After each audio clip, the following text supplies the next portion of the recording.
What's good, YouTube and Twitch? We're live here today on both with a market watch. Yes, John Moore might be off the market, but the market's still going insane on other cards. So let's go ahead and get into it with open chat here. First, kicking us off is a Metaverse buyout, something that was actually missing from one of our structure decks that the OCG got a reprint on, with Terraforming to 2, perhaps even going lower as our next ban list is potentially in less than a month. No sooner than, though, so don't count on it. We see Metaverse bought out one more time, and the only copies are around $5 and $10 on TCG Player.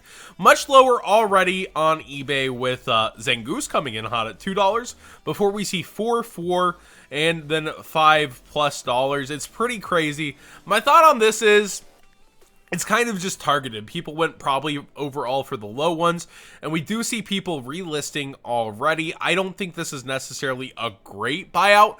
I don't see Terraforming going immediately lower than it already is after one hit, but you never really can tell with Konami.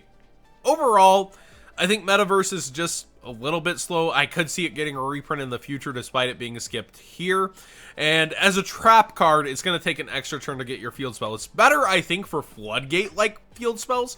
Say, Necro Valley, Secret Village, etc. Things that you can actually put on the field and automatically activate and get an effect that restricts your opponent, rather than the field spells that you want to turbo off your turns with, because you need this to last even longer, and then you need them not to hit your field spell. Metaverse certainly is different, although I guess you could just add it to your hand in that case for the next turn, but and kind of debate them into hitting a back row. But overall, I still think Metaverse way worse than Terraforming. We still have 2 Terraforming and then 3 of whatever field spell you're playing. I just don't see this being a fruitful buyout for now. But if we don't see a reprint and we see a future format, maybe. Waking the Dragon, super rare, 750. Really? Well, we come over to eBay and the supers are as low as $3, before $3.50, before $4. People actually want to make their sales. Why is this going up? Pure Sky Striker is kind of taking over in terms of representation. Hornet getting hit didn't do much to the pure deck, as you still have Ray, you still have so many different options in Sky Strikers.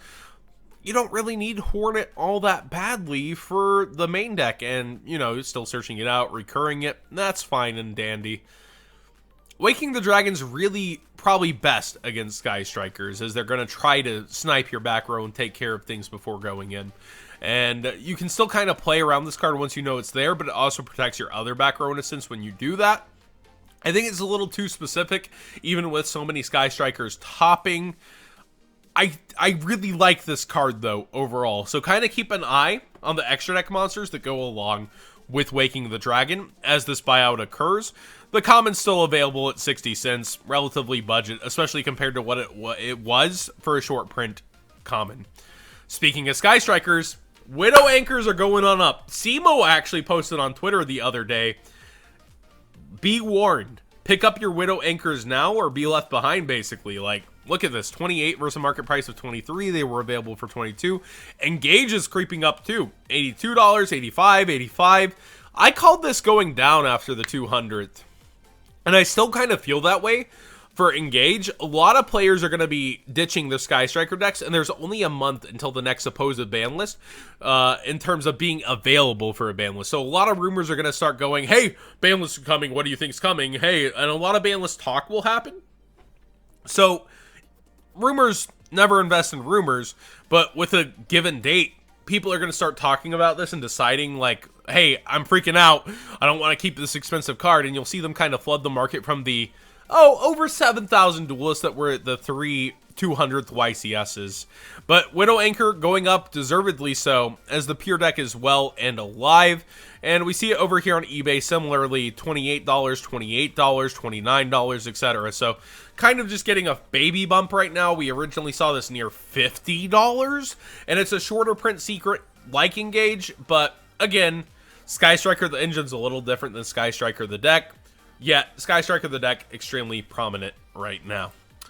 Beatrice is staying stable. Why is this important to me? Why am I even bringing up Beatrice? Well, Dante's guaranteed for a reprint over in those legendary decks, isn't it? It was showed off on the live stream to get a reprint. You can check it out in Yu-Gi-Oh! And other sources to see that it is, but it was featured on the live stream. So Dante coming budget and hot.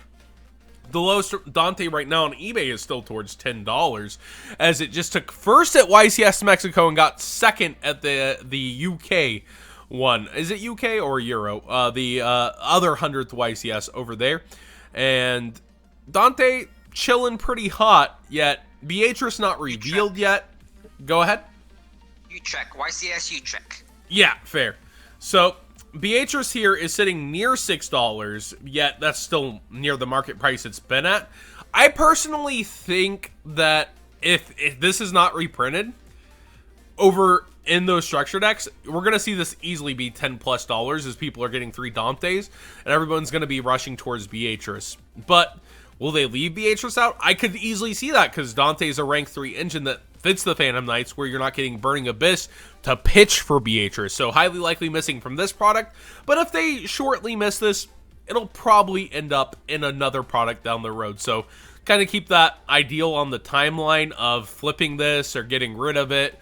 But I could easily see this missing the Phantom Knights deck. It shouldn't be in there in a sense, because how are you going to make it? What BAs are you going to pitch? Yet we do get Dante. So something to consider picking up now rather than later, with 37 prices over here. The Phantom Knights of Shade Brigandine. Alright, you're at $4+ Well, this is played in multiple other decks, including the Dark Goki with the Phantom Knights. You have, of course, the PK Link revealed, giving it a little hype as well. I feel like this will get reprinted in the Phantom Knights deck, but if it's missing, if it's one of the missing pieces, hey, that's pretty good.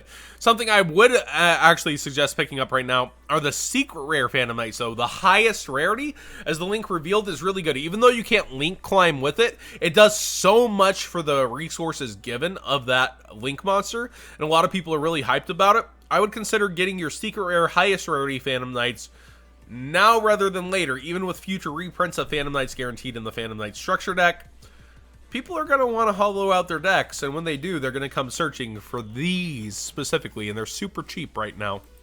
Speaking of hollowing out, let's look to the past. Max C, 130 lowest for the English, continuing to go up. The ban list being announced as quote-unquote no sooner than within basically a month. That's pretty crazy. And Maxi continues to peak up, and in interest, people are thinking, it's a 3 in the OCG, why not here? Well, this is highly different than the OCG as seen by our ban list, but the German lowest, 120, before the lowest English on eBay is 2 freaking hundred. Oh wait, that's a French. Oh no, that's a French. A playset, it looks like, of English at 350, so around the 120 a piece as well. You can't buy a single English on eBay. Wow, that's actually insane. So, my thoughts on this: if you really want Max C's, maybe pick yourself up a playset of commons or whatever rarity you want. It's interesting to see the highest rarity continue to go so high. Let's look at the secrets. What are the secret unlimited near mints lowest on TCG? TCG players a little... Oh, wow! 25 freaking dollars. People are seriously prepared for this one, aren't they? I think it's a little insane, but I also think it's somewhat inevitable, as the owner of Yu-Gi-Oh! Wants to unban every card once, and eventually the TCG seems to follow the OCG. But at the same time, man, where's it actually pay off? You know, you're at 130 plus for the ultis. What do you expect them to go to once the market floods on them being unbanned and so many independent holders are going to put theirs on market? It's a rough buyout for me. And it continues to go up as if it's Super Book of Moon for a GOAT format or something. I just don't see it. But at the same time, I kind of respect it. It's a really weird place for me to be in. And our final place is looking through Flood. Infinite Impermanence still at $90 as we come off the high of the competitive season here. And we still have a YCS over in Canada and a bunch of regionals actually just recently announced. So the whole regional season is known now. I don't see Impermanence staying at 90 despite how good it is. I just don't see that happening. There's so many available for market as people are going to be quitting after the 200. They were there for that one event. They wanted the list they wanted to play. They're going to flood the market just a little. I would personally trade mine now and wait for the bottom out on this, maybe towards 70/60. But will it actually hit that low again? Man, towards 90. This is already something I didn't foresee coming. But shorter print secrets in a sense. Wow. Ghost Bell is also still up there too, towards 53 now, 54, etc. It's so crazy to see the levels of what the shorter print cards in Yu-Gi-Oh! Do. And Altergeist, still relatively budget. Multi-fakers hanging in at the $10 mark versus the 3 they used to be at when I told you guys to get them. So that's been Market Watch. Any of you guys in the open chat have anything to say before we head out? One thing about Metaverse. Okay. Honestly, Metaverse was just a panic buy, more or less. I mean, we were supposed to get it in the OCG, but we didn't get it, and at this point, it's a panic buy. Everybody's trying to get their copy of it before it's too late, before terraforming goes to 1. Right. You really? Oh man, fake Jerome here / real Jerome here.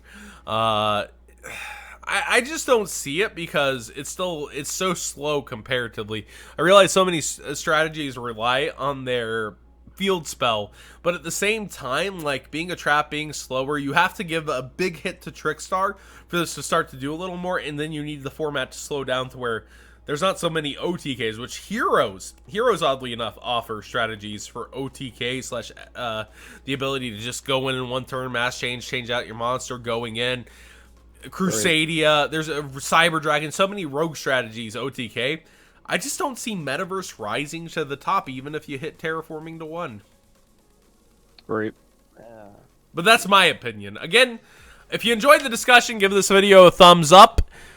If you are new here, please subscribe. And, you don't have to agree with me. Tell me your other opinions down below if you think something's different than what I say it as, because I enjoy people who think for themselves. I enjoy opposing opinions sometimes that are actually with reason, talking about why you think things are going to go up or down.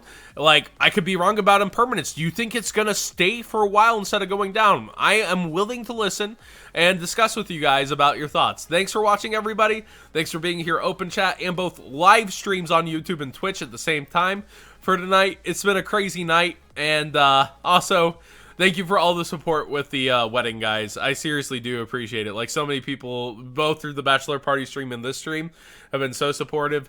I can't do anything but thank you, guys. So, thank you. And that's all I got for you.